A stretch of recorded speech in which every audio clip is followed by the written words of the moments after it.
Hi hello friends, நான் தான் உங்களுக்கு இஸ்மாயில். எல்லோரும் எப்படி இருக்கீங்க? நல்லா இருக்கீங்களா? இன்றைக்கி ஞாயிற்றுக்கிழமை எப்படி போச்சு எல்லாருக்கும்? எனக்கு பார்த்திங்கன்னா சுத்தம் போருங்க. ரொம்ப கஷ்டமாச்சு இன்றைக்கெல்லாம். வெயிலால் ஃபஸ்ட்டு வேலை செய்ய முடியல. எப்போவும் சொல்கிற மாதிரி தான் சொல்கிறேன். இருந்தாலும் இன்னொரு தாட்டி சொல்கிறேன் உங்கள்கிட்ட. இன்றைக்கி பார்த்திங்கன்னா காலைல டிஃபன் கூட பண்ணல. ஹோட்டலுக்கு போனால பார்த்திங்கன்னா பரோட்டா அந்த மாதிரி ஐட்டம் தான் இது. எனக்கு செட் ஆகலாது.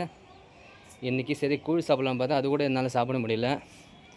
இன்றைக்கி காலைல பட்னியாக தான் வேலை செஞ்சேன். மதியானம் என்ன பண்ணேன் பார்த்தீங்கன்னா, எங்கள் அம்மா வீட்டுக்கு போயிட்டேன். மைண்ட் பார்த்திங்கன்னா நாளைக்கு அண்ணன் செத்து பார்த்திங்கன்னா 40 நாள் காரியம் செய்கிறாங்க. அதனால பார்த்திங்கன்னா என் ஒய்ஃபு, என் பாப்பா எல்லாம் எங்கள் அம்மா வீட்டில் இருக்கிறாங்க. இந்த வீட்டில் பார்த்திங்கன்னா யாரும் இல்லை, நான் ஒண்டி தான் இருக்கிறேன். இன்னும் போகலாங்க. அதே மதியானம் மட்டும் போய் என்ன பண்ணேன், சாப்பாடு சாப்பிட்டேன். அங்கே பார்த்திங்கன்னா அந்த ஆட்டு குடல் சொல்கிறாங்க பார்த்திங்களா, அது மீன் இன்னும் நிறைய வெரைட்டி இன்றைக்கி சமைச்சிருந்தாங்க. என்னால் சாப்பிட முடியல ஃபஸ்ட்டு வெயிலால். இப்போ என்ன பண்ண பார்த்தீங்கன்னா தயிர் இருந்துச்சு, தயிர் ஊற்றி ஊறுகாய்ச்சி அது தொட்டுக்க சாப்பிட்டேன். அவ்வளோ தான். என்னால் இப்போதைக்கு பார்த்தீங்கன்னா கவுச்சி எதுவும் சாப்பிட முடியாது. ரொம்ப எப்படி இருக்குது எனக்கு உடம்பு, இப்போதைக்கு சாப்பிட முடியல.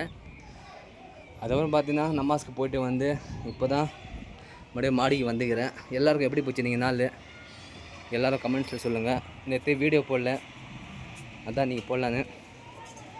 இன்றைக்கி என்னவோ ரொம்ப கஷ்டமாக இருக்குது ஃப்ரெண்ட்ஸ். எனக்கு மைண்டே சரியில்லை இன்றைக்கெல்லாம் பார்த்தீங்கன்னா.